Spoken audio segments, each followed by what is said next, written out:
Question d'islam par Ghalib Ben-Cheikh.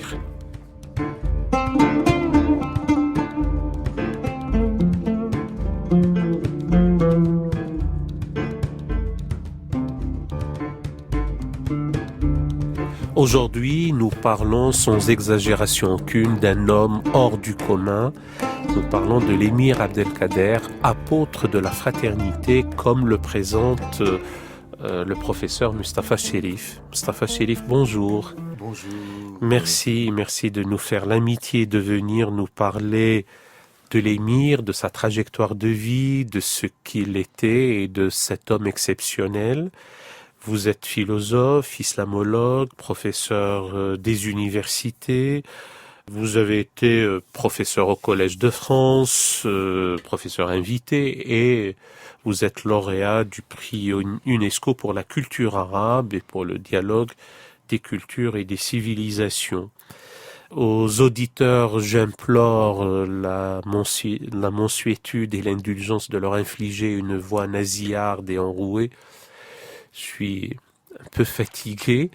Et à vous, Mustapha Cherif, pourquoi étiez-vous dans toute votre œuvre? Vous avez écrit de nombreux ouvrages, vous êtes un essayiste reconnu, vous êtes intéressé à l'émir Abdelkader et vous lui avez consacré une biographie bien documentée. L'idéal n'est jamais au-dessus du réel.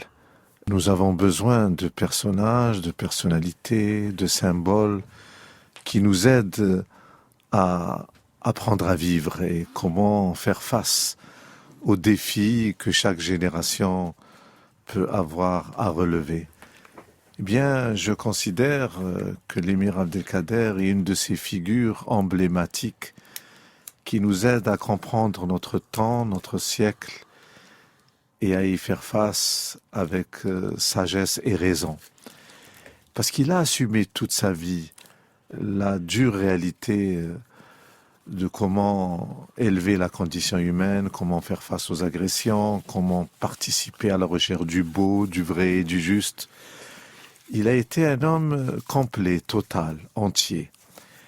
Il n'a jamais voulu s'enfermer et négliger un aspect ou une dimension essentielle de l'existence. Voilà ce qui m'intéresse, cette dimension de la totalité, cette dimension de la plénitude qu'il représente en tant qu'être humain, citoyen du monde, mais en tant que croyant, en tant que personnalité algérienne, puisqu'il est celui qui a donné au mot Algérie sa dimension internationale. Il a fait connaître l'Algérie. Au XIXe siècle, c'était pas évident de connaître des pays comme le nôtre. Donc il a fait connaître l'Algérie au monde entier dans sa plus belle version et dans sa plus belle image. Comment ne pas approfondir cette démarche et ce souci de la mondialité, de la fraternité universelle et de l'amitié? Alors nous parlons d'un homme du 19e siècle, sa trajectoire de vie est ponctuée par sa date de naissance.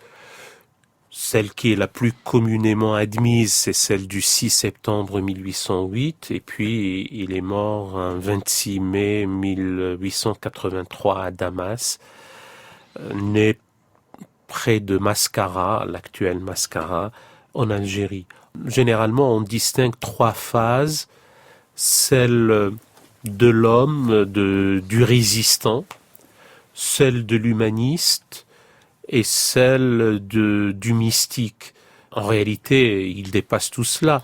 Mais pensez-vous que ces trois grands aspects le décrivent bien? Il est celui qui a articulé, conjugué ces trois dimensions. La dimension spirituelle, mystique, l'esprit spirituel, la dimension politique au sens noble du terme, et la dimension donc scientifique, humaniste, celle de la raison. Le cœur, l'esprit et la raison dans toutes ces dimensions. Il disait que si une de ces parties me manque, je suis malheureux. Il avait donc le souci de répondre à tout ce qui détermine et définit l'être humain. l'être humain n'est pas simplement un esprit, c'est aussi un corps, c'est aussi une liaison dans ce qu'on appelle le corps social. C'est un être social, c'est un être de nature, c'est un être de raison. Et il tirait cela de l'exemple du prophète qui se voulait un être de nature, un être de raison et un être d'esprit. Donc, ne pas déséquilibrer la relation entre ces dimensions fait partie de ce qu'on pourrait appeler la sagesse humaine. Son ascendance remonte justement jusqu'au prophète via sa fille Fatima. Donc il se rattache au fils d'Ali et de Fatima, Hassan. C'est pour ça qu'on rajoute aussi dans son nom patronymique Abdelkader al-Hassani. Tout à fait. Il est de cette descendance noble de la famille du prophète qui se perpétue de père en fils à travers une éducation spirituelle, à travers une éducation civique aussi, parce que c'est des gens soucieux du faire société, du vivre ensemble et du lien social. Personne ne peut vivre coupé de l'humanité et au contraire, il élargissait ce champ de l'humain, de la relation sociale au sens de l'universel. Donc, il avait cette grâce, cette baraka, comme on dit, qui lui permettait de s'élever sans cesse. Il considérait que c'est une responsabilité particulière que d'appartenir à cette lignée et qu'il fallait en être digne. Son propre père aussi était un notable, une autorité morale, religieuse, spirituelle, et aussi il avait un ascendant sur ses contribules. Oui, c'est à l'ouest de l'Algérie, au début du 19e siècle. Donc, cette famille avait un aura. Donc, il avait une réputation respectée et respectueuse par toutes les autres composantes de la société.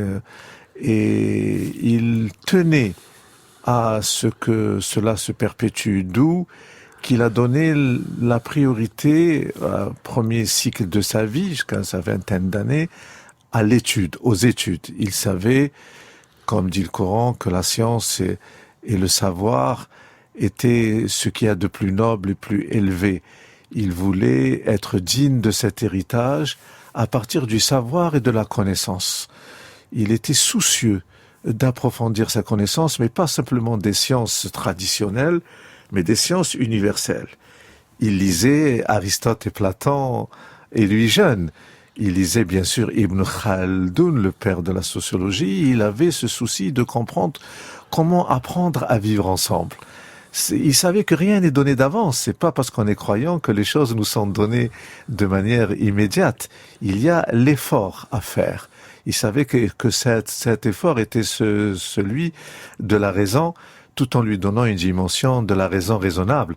Pas une raison coupée, comme on dit, des autres dimensions de l'existence, celle de l'esprit ou du cœur, mais une raison qui permet de guider l'être humain, individu et collectif, à comment arriver à assurer la paix dans la société, à faire face à l'adversité, parce que l'adversité, il le savait, fait partie de la vie, et qu'il fallait beaucoup de connaissances, beaucoup de savoir, tirer les leçons des grandes traditions, la tradition musulmane, mais aussi les autres traditions monothéistes, mais aussi les sagesses, celle qui est liée aux fruits de la réflexion, de la pensée universelle. Il avait vraiment ce souci d'être à jour sur le plan des connaissances et du savoir. Conformément à l'adage populaire, prosaïque, la jeunesse est formée par les voyages forment la jeunesse. Lui, le fait d'être en pérégrination et notamment avec son père pour aller accomplir le pèlerinage était une école de vie puisque cela a pris au moins 3 ans de sa vie. Tout à fait. Chaque voyage a duré au moins une année, le temps de se préparer, de partir, en passant par le Caire, en passant par Damas ou Bagdad, pour aller à la Mecque. Et ce n'était pas un simple pèlerinage, il tenait à s'imprégner des conditions de vie des autres peuples avec leurs avancées ou leurs difficultés. Il avait ce sens de l'ouvert. S'il y a un concept ou un mot qui caractérise bien l'esprit de l'émir, c'est le sens de l'ouverture. Il était ouvert à tous les échanges, à tous les dialogues, y compris d'abord, y compris avec ceux qui ne partagent pas ses préoccupations ou ses penchants ou ses opinions. Il avait ce sens d'apprendre à travers la réalité du monde. De Marco Polo à Ibn Khaldun, il savait que le monde était riche de sa diversité et qu'il fallait tirer les leçons donc de ceux qui avaient réussi sur un certain nombre de plans, tant des sciences naturelles ou des sciences humaines.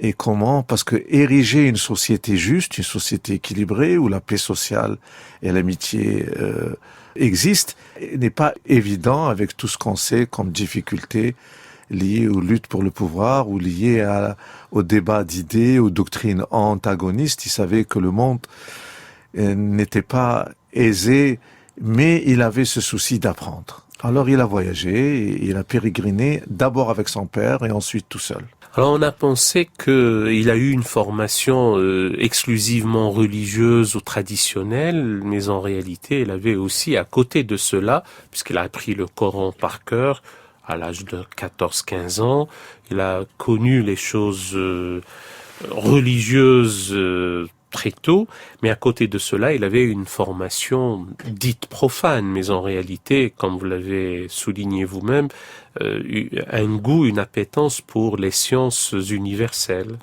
Oui, il était amoureux de la bibliothèque de son père. Il a géré même des milliers de livres et de manuscrits.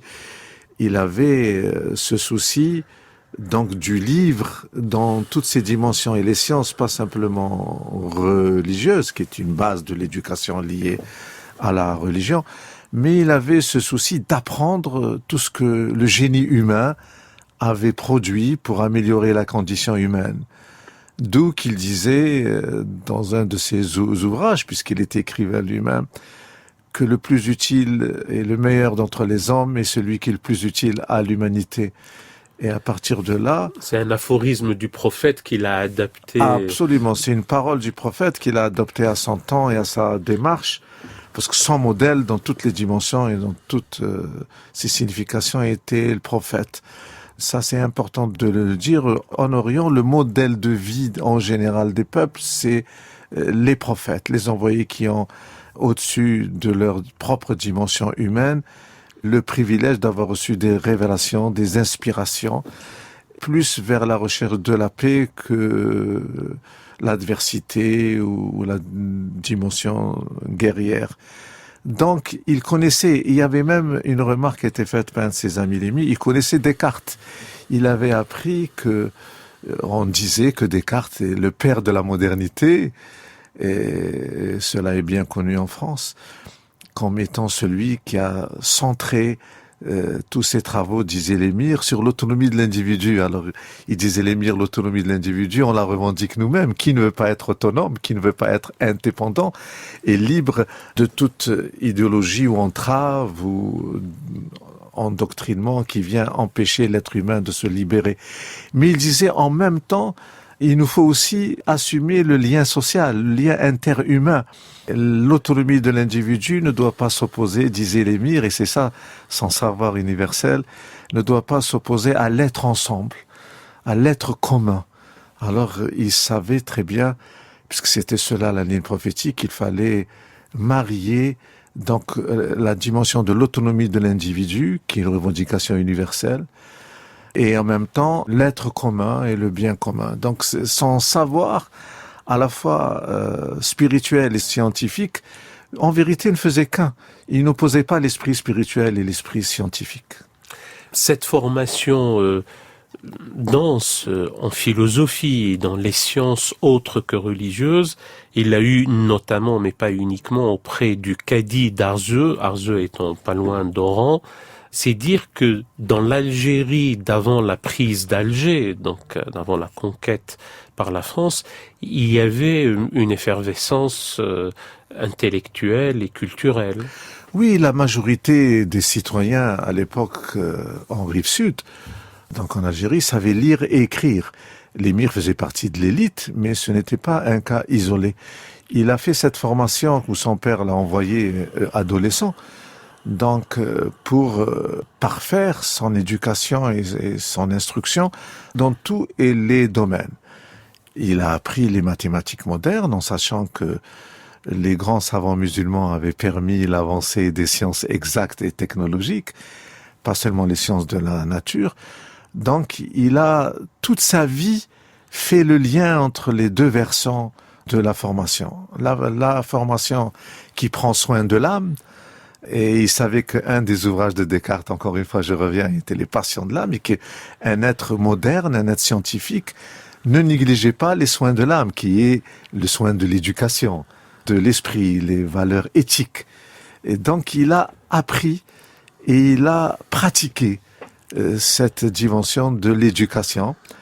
Il a cité même l'Émile et de Jean-Jacques Rousseau en sachant que c'est le livre du siècle des Lumières sur la question de l'éducation. Il savait qu'on ne pouvait rien négliger et que tout dépendait dans la société de la manière dont on éduquait les générations. Et qu'il fallait leur donner le goût de la recherche, mais le goût aussi de cette alliance entre l'esprit scientifique, encore une fois, et l'esprit spirituel.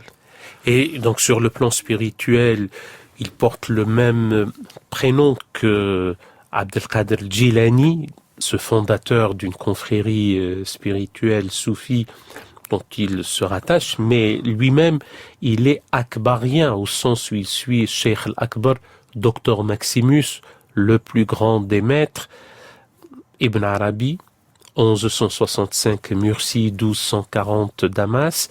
Par-delà le temps, il dit qu'il a reçu l'investiture spirituelle en songe directement d'Ibn Arabi. Oui, c'est la dimension mystique. Les religions monothéistes abrahamiques la masse et des croyants sont composés de cette dimension, de ceux qui considèrent que la vie a une dimension spirituelle, c'est lié à la foi intime, personnelle, privée, et en même temps, il y a une élite qui approfondit. La mystique, c'est l'approfondissement de la foi et de la religion, et l'émir faisait partie de ceux qui n'avaient de cesse d'approfondir, sachant que c'est intarissable, infini, lié au mystère de l'existence. Et il a toute sa famille, comme beaucoup de régions du monde de l'Orient, qui vont du Maghreb jusqu'au Mashrek, de s'attacher à des maîtres, que la connaissance, si la connaissance profane a besoin d'éducateurs, de maîtres et d'instructeurs, encore plus pour les choses de l'esprit et du mystère, encore plus que d'avoir donc des maîtres pour guider ceux qui sont à la recherche d'autres dimensions pour lever et des voiles du rapport à l'existence, au mystère de l'existence et de la manière dont il faut se découvrir soi-même. Il savait donc, comme Pascal disait, que l'homme dépasse infiniment l'homme et que se connaître, c'est connaître un peu son Seigneur ou son origine et son devenir. Donc, c'était ce grand maître de Bagdad qui s'appelle Abdelkader al-Jilani qui était la tradition la plus suivie dans la région ouest de l'Algérie et dans d'autres régions du monde. Et puis, lorsqu'il a grandi et découvert d'autres voies initiatiques, il a donc adhéré à la dimension aussi en termes de synthèse de Cheikh Ibn Arabi, Cheikh al-Akbar, qui était à la fois philosophe et mystique.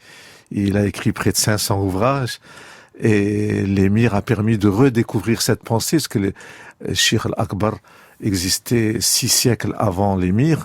Donc, et il a remis à jour, il a fait éditer ses ouvrages qui parlait de l'universalité. Cheikh Akbar est vraiment le soufi, le maître spirituel de l'universalité, qui est de respect de l'altérité dans toutes ses dimensions et de l'interprétation du Coran et des livres essentiels. Et l'émir a donc écrit un grand ouvrage qui s'appelle le livre des haltes ou des étapes, El-Mawaqif, qui donne son propre point de vue sur ce qu'est la voie initiatique, la voie mystique, en approfondissant ce qu'avaient dit à la fois des maîtres comme Abdelkader Jilani et comme Cheikh Ibn. Dans l'émission Questions d'Islam, aujourd'hui nous parlons de l'émir Abdelkader, apôtre de la fraternité. C'est le sous-titre que vous donnez à cette biographie, cher Mustapha Chérif.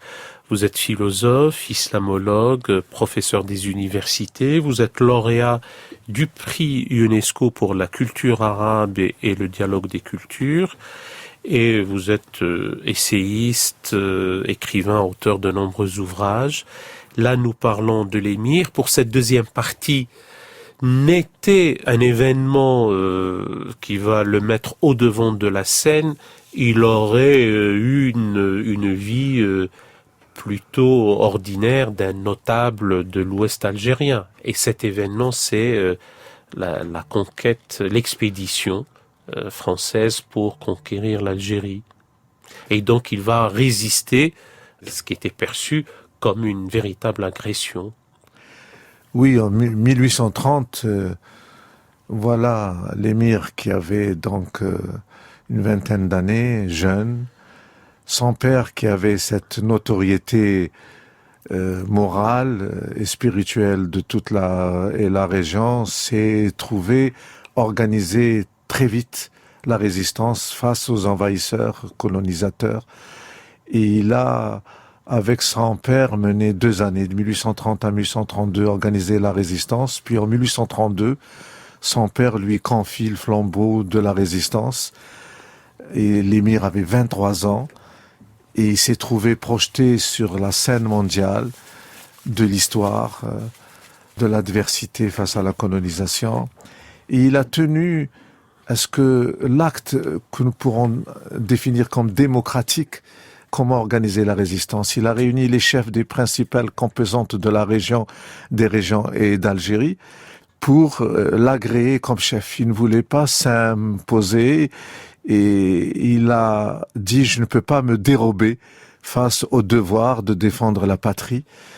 Il n'y avait pas, dans la première réunion de l'allégeance, il n'y avait pas tous les chefs. Il a réorganisé une deuxième, quelques mois plus tôt, tenant absolument à cette dimension de la légitimité, parce qu'il a toute sa vie combattu l'autoritarisme et toute forme de pouvoir illégitime. Il tenait à ce que le peuple et ses représentants puissent le désigner comme représentant. Il disait, je ne veux pour moi aucun des honneurs de chef. Ils lui ont demandé de se définir comme roi, il a refusé. Comme sultan, il a refusé. Et c'est seulement le titre d'émir, de chef, de prince, comme chef d'une conjoncture. Il a dit, toute ma vie, j'ai été appelé à la recherche spirituelle et me voilà projeté dans un combat que je n'avais ni voulu, ni imaginé. Celui chef de la résistance qu'il a mené pendant 15 ans, de 1832 à 1847, avec bravoure et avec un sens éminemment fort de ce que c'est le droit humanitaire. Il a mené ce combat en respectant la dignité humaine, en respectant l'adversaire, en respectant l'ennemi, au point qu'il s'est attiré la sympathie de ses ennemis et de ses adversaires. Il a écrit et pratiqué le droit humanitaire. Il a écrit un ouvrage sur le traité des prisonniers. Il a confié à sa mère, qui était si douce et si grande, la responsabilité des prisonniers. Exactement, Lala Zohra, qui était responsable du bon traitement des prisonniers. Qui leur donnait à manger, et le jour où il n'y avait plus de quoi manger, il les a simplement libérés. Il libérait. Et il récompensait, d'une récompense importante, son nom tribugeant, tous ces soldats qui ramenaient en bonne santé les prisonniers. Et il tenait à ce que cette dimension humaine ne soit pas coupée de son combat libérateur. Il a dit, je combats un système qu'on appelle système colonial, mais les chrétiens sont mes frères et le peuple français est un peuple ami. Il discernait, il ne confondait pas, il ne faisait aucun amalgame. Il tenait, et cette dimension humanitaire, elle s'est confirmée à Damas, lorsqu'après le temps du combat anticolonial, de la lutte de la résistance, où il est sorti, certes vaincu, mais triomphant de par son comportement humanitaire et digne. Il a sauvé 15 000 chrétiens d'une mort certaine lors d'une guerre civile à Damas.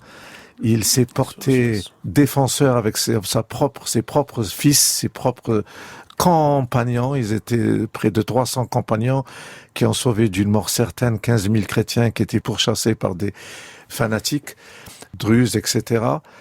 Et cet événement a montré au monde entier que son combat ou que sa ligne ou que sa doctrine n'était pas quelque chose de passager, que c'était une ligne de vie, que celle de ne jamais porter atteinte à la dignité humaine, que de ne jamais lever la main ou les armes de manière injuste, qu'il y avait le droit de la légitime défense et qu'il fallait tout faire pour que triomphe la paix entre les hommes et les individus. C'était pas un idéal au-dessus des aspérités du réel, c'était ancré et enraciné dans une vision du monde qu'il considérait, lui, étant l'islam authentique.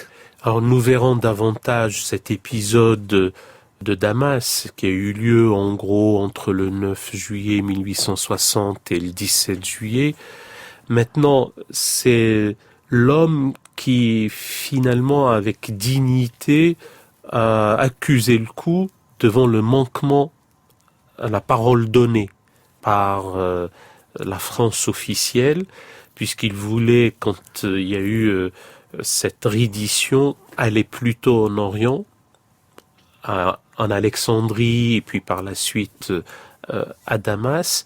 Et là, il se retrouve plutôt prisonnier, d'abord Toulon, Pau, puis Amboise. Et durant les 5 années de captivité, c'était un captif digne. Tout à fait. Lorsque mon éditeur Odile Jacob m'a demandé cet ouvrage sur l'émir, il y avait ce souci justement de comprendre comment l'émir Abdelkader s'est comporté dans les moments les plus difficiles de son existence. Lorsqu'il a décidé de mettre fin au combat parce que le rapport de force était disproportionné, l'armée coloniale était une des plus puissantes du monde à l'époque, et que l'émir était trahi par pas mal de autres facteurs, il a posé une condition, parce qu'il n'a pas capitulé, il ne s'est pas rendu, il a posé ces conditions pour mettre fin au massacre qu'il subissait, que son peuple subissait de manière tellement Disons que la outrancière. résistance continuera autrement, mais pas avec lui. Exactement. Il a dit, j'ai trouve des difficultés infinies à descendre de mon cheval. Mais j'ai confiance aux générations futures, qui sauront au temps venu délivrer notre pays de l'envahisseur. Et il a posé comme condition d'aller vivre donc en Orient, en terre d'islam, et ils lui ont demandé seulement de ne plus s'occuper de politique. Il a donné sa parole, lui, il a tenu jusqu'à la dernier souffle de sa vie de ne plus s'immiscer parce qu'il faisait confiance aux futures générations. Et il avait même interdit à son fils de le faire parce qu'il dit c'est ma parole qui a été donnée. Absolument, c'était l'homme de la parole donnée, donc il a été blessé profondément lorsqu'ils lui ont promis qu'il allait en Orient, qu'il allait pouvoir aller en Orient terminer sa vie, alors qu'il a été donc détourné vers Toulon, alors que le bateau devait aller jusqu'en Turquie puis en Syrie. Il était détourné au port de Toulon, puis emmené à Pau, et en quelque temps après, 1 an après, à Amboise, où il a fait plus de 5 années de captivité dans des conditions inhumaines. Ils l'ont véritablement blessé, et il ne cessait de dire, vous pouvez me donner tout l'or du monde, je ne vous rendrai pas votre parole, donnez-moi ma liberté. Et il ne sortait même pas de l'enclos où il exactement, il disait, je ne sors pas de ma tente, tente TENTE, tant que vous me rendrez pas ma parole. Alors qu'il recevait des visiteurs parfois de renom, comme Lamartine, le poète Lamartine, qui a défendu sa cause. Mais il y a eu les événements français de la fin des années 40, 1840, et qui ont changé le système politique, et il a fallu que Napoléon III arrive, et que, sensibilisé par la grandeur de l'émir Abdelkader, qui lui a enfin rendu sa liberté et respecté la parole, plus de 5 années de captivité. Entre-temps, une quarantaine de compagnons et de parents de l'émir ont succombé au froid et aux maladies, et ils sont enterrés encore dans le jardin du château de Amboise. Il a donc souffert, mais il est resté digne, sans haine, ni souci de vengeance. Il a donné au peuple français et au peuple algérien une leçon de l'élévation morale, éthique et spirituelle qu'il fallait dépasser et parfois pardonner l'impardonnable afin que la paix soit le souci et de tous. Il a été invité par Napoléon III à visiter Paris. Il a visité à ce moment-là l'exposition universelle. Il y a eu toute une sympathie, il y a eu un courant qu'on appelle même le courant kadérien de Kader, Abdelkader, qui ont reconnu en lui cet être de mansuétude, de magnanimité, et qui a combattu de manière absolument inégalable et tellement héroïque une armée qui a utilisé malheureusement tous les moyens de la violence aveugle et qui l'a obligé d'une certaine manière à arrêter le combat en gardant l'espérance et pour l'avenir. Et c'est ce qui s'est passé. Il a ensuite décidé de consacrer sa vie à ce qu'on pourrait appeler le faire ensemble, le faire société, l'agir ensemble. L'agir ensemble, le faire société, le vivre ensemble, le dialogue de civilisation, une résistance contre toutes les formes d'extrémisme et d'obscurantisme. Il impressionnait ses visiteurs. J'ai toujours en tête ces vers de Victor Hugo lorsqu'il disait de lui, le sultan né sous les palmes, le compagnon des lions roux, le hadji farouche aux yeux calmes, l'émir pensif, féroce et doux. Alors passons maintenant à cet épisode à Damas. Il va en Syrie, passant par la Turquie, alors sous l'Empire ottoman. En 1860, au mois de juillet, le 9, il éclate ces émeutes et ce véritable massacre qui a commencé notamment par les Druzes, et il a pris sur lui de sauver d'une mort certaine 10 000, 15 000, peut-être même au-delà, chrétiens. Alors, qu'est-ce qui l'avait poussé à agir de la sorte et comment techniquement ça s'est fait? Il aurait eu une sorte de milice et puis ses propres enfants, ses fils et lui-même, épée à la main, les défendaient. Oui, voilà une personnalité hors du commun, hors pair, qui vivait en retraite spirituelle après un combat tellement difficile et héroïque qui a duré 17 ans en Algérie et puis 5 ans de captivité, manquement à la parole donnée, qui se retrouve vivre à Damas en train d'enseigner dans une des mosquées de Damas ce qu'est le bel agir. Il enseignait ce qu'était le bel agir, ce qui était le degré le plus élevé de la foi étant celui qui témoigne qu'il n'y a pas de Dieu sauf Dieu, et ensuite la croyance, la mise en œuvre de la foi avec prière, homam, le culte. Et puis le troisième niveau, c'était de adorer Dieu comme si on le voit, parce que si on le voit pas, lui, il nous voit. C'est la doctrine prophétique et de l'islam. Le voilà dans cette dimension pleinement spirituelle. Et puis cet événement qui arrive politique et sécuritaire, d'une forme de guerre civile entre les communautés. Il était respecté. Les populations connaissaient son histoire héroïque de résistance en Algérie et de son souci de l'humanitaire. Et il a appris que des Druzes et d'autres groupes fanatisés avaient l'intention de passer au fil de l'épée tous les chrétiens qui vivaient à Damas. Ayant appris cela, il comprenait que cela pouvait déclencher une première forme de guerre mondiale. Et parce que toutes les forces étaient là-bas, les Anglais, les Ottomans, bien sûr, et les Français. Et il voulait éviter que cela ne dégénère, et en plus, il savait que la principale leçon prophétique était celle de la sacralité de la vie, que nul n'a le droit de porter atteinte, sauf en extrême recours de légitime défense, à la vie d'autrui. C'est un des socles de la foi musulmane, contrairement à tout ce qu'on peut imaginer par rapport au dévoiement qu'il peut y avoir. Alors il a décidé après, depuis 1847, il avait mis fin à toute forme de combat. On est en 1860, donc 13 ans après, il a décidé de lever des groupes de résistance pour sauver les chrétiens. Il a envoyé dans toute la ville de Damas des annonciateurs pour dire venez vous réfugier dans ma maison. Il avait une grande maison. Il a informé l'ensemble des consulats occidentaux et les consuls aussi se sont venus se réfugier chez lui. Les consuls français, le consul anglais et d'autres puissances européennes qui étaient menacées d'être tuées par les hordes violentes.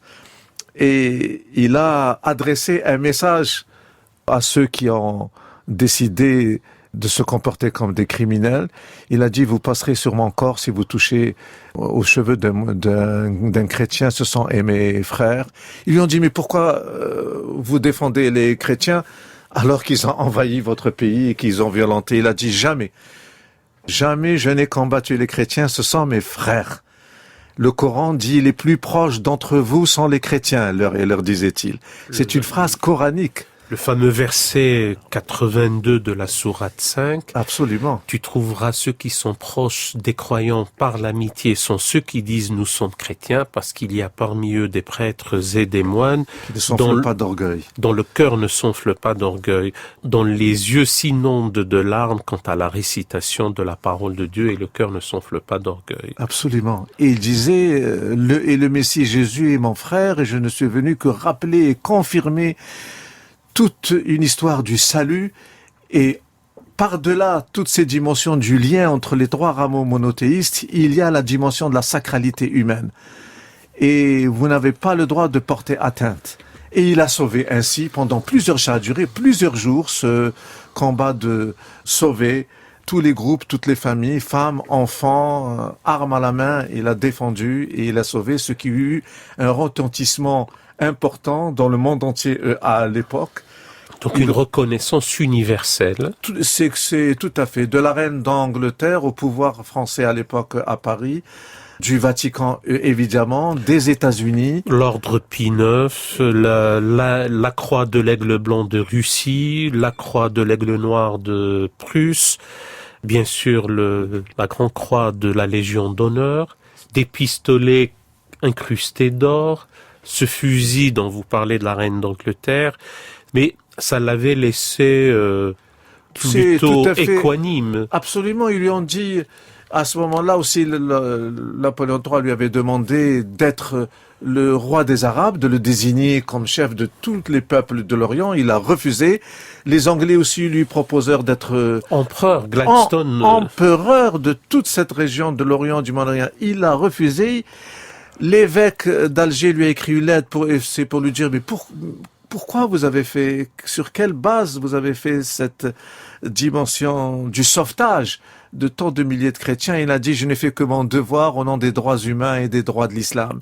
Il a lié la dimension des droits humanitaires et des droits humains aux principes musulmans bien compris, et cela l'a rendu encore plus fort. Il a refusé toute forme de récupération ou de instrumentalisation ou d'exploitation de ce qu'il considérait avoir fait que son devoir.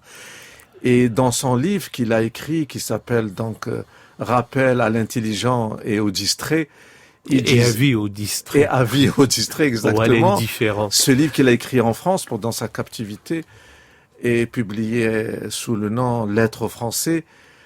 Il disait, si il m'écoutait, chrétiens et musulmans, je ferais d'eux des frères sur le plan intérieur, tant sur le plan extérieur. Il ne s'agit pas de relativisme ou de syncrétisme. Il s'agit de comprendre que l'unité humaine est importante par-delà la diversité des voix et des dimensions propres à chacun, et que c'est cela qui fait partie de la richesse humaine, et que nous avons à apprendre à surmonter les épreuves et les différences, parce que la différence est à la fois une épreuve et un don. Disait-il, comme le dit un verset du Coran, si Dieu avait voulu, il aurait fait de vous une seule communauté, mais il a voulu vous éprouver, épreuve, par le don, voilà le don, par le don de la différence. Donc la différence est une épreuve qu'il faut savoir vivre, et en même temps un don, une richesse. L'émir donc nous a donné à la fois des leçons de courage lorsqu'il faut faire face à l'adversité lors de la résistance, et des leçons aussi de miséricorde, de magnanimité lorsqu'il faut sauver, lorsqu'il faut se montrer solidaire de manière inconditionnelle et non sélective.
France Culture, Questions d'Islam, Khaleb Bencher.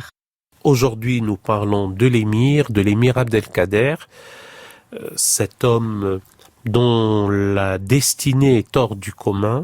Le professeur Mustapha Cherif lui a consacré une biographie sous le titre de Apôtre de la fraternité. Mustapha Cherif est islamologue, professeur des universités, lauréat du prix UNESCO pour la culture arabe et le dialogue des cultures et des civilisations. Pour cette dernière partie, vous avez évoqué, Mustapha Cherif, ce retentissement mondial et cette reconnaissance universelle que le geste de l'émir, j'ai envie même de dire la geste kadérienne, pour sauver des chrétiens d'un massacre et d'une mort assurée. Monseigneur Pavie, successeur de Monseigneur Dupuche, l'évêque d'Alger, s'était étonné. Et c'est là où il reprend le fameux aphorisme du prophète: les hommes sont enfants de Dieu, et le plus aimé parmi eux auprès de Dieu est le plus utile et le plus aimant à ses enfants. Qu'en est-il par la suite de son enseignement, aussi bien en Orient que la réception de cette vie par la suite? Il a vécu à Damas, après avoir fait un passage en Turquie. Il a vécu uniquement centré sur l'enseignement et l'éducation des nouvelles générations. Il savait qu'il fallait semer. À la mosquée des Omeyyades. Tout à fait, à la célèbre mosquée des Omeyyades, millénaire. Donc il savait qu'il fallait mettre l'accent sur ce qu'on appelle donc la formation des nouvelles générations, leur éducation, leur instruction. Parce que il disait à tous, et nous le savons, que l'ignorance est la principale cause des problèmes, des conflits, des préjugés, des amalgames. Alors il tenait à ce que l'islam soit bien compris. Il savait que l'islam était autant trahi par certains des siens que par ceux qui ne le connaissent pas. Il disait parfois des musulmans portent préjudice sans la manifestation contraire de ce qu'est le vrai islam. Alors il comprenait qu'il fallait éclairer les nouvelles générations.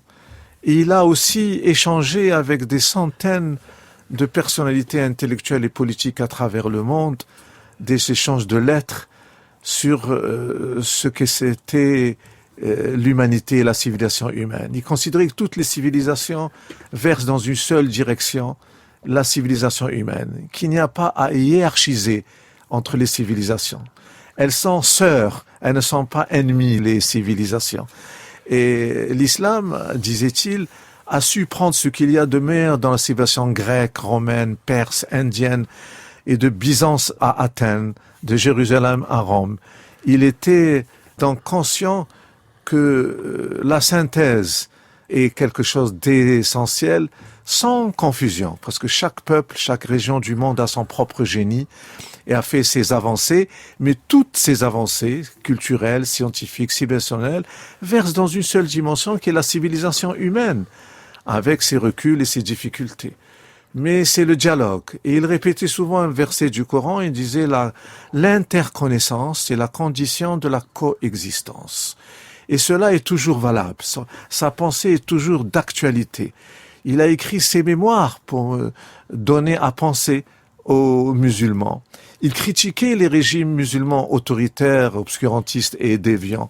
Il savait et il critiquait aussi la tendance matérialiste, scientiste qui pouvait avoir en Occident et qui perdait de vue des valeurs éthiques, des valeurs spirituelles, des valeurs morales, tout en sachant que la religion peut parfois devenir une borne, que la religiosité peut verser dans le dévoiement et l'obscurantisme.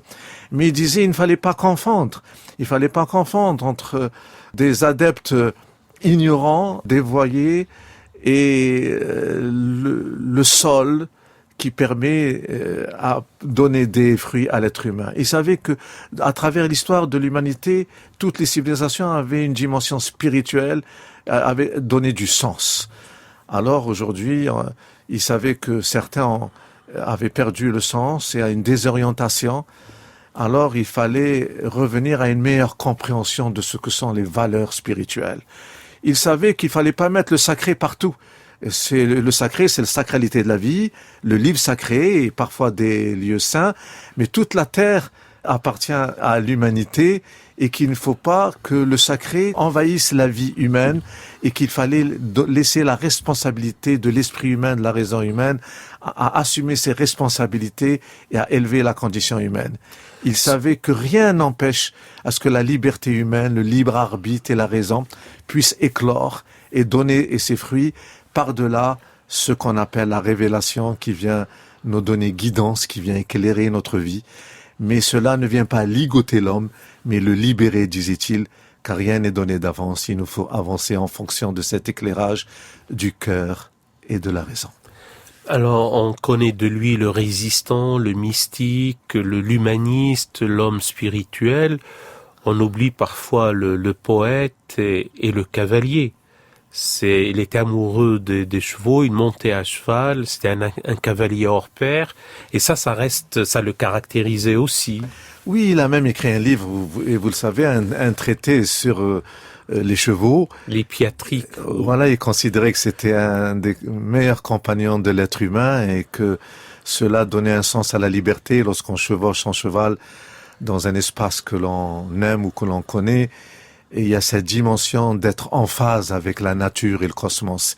Il avait ce souci de l'écologie, du respect de l'environnement et de ce que c'est l'être vivant, tant dans les plantes et les végétaux que dans les animaux, que les êtres vivants, qui sont considérés comme ce degré élevé de ce que c'est être un être vivant qui rend grâce à la vie. Il savait, disait-il, qu'il faut honorer la vie. Alors, cette manière d'honorer la vie, elle est dans le rapport respectueux de tout ce qui est vivant.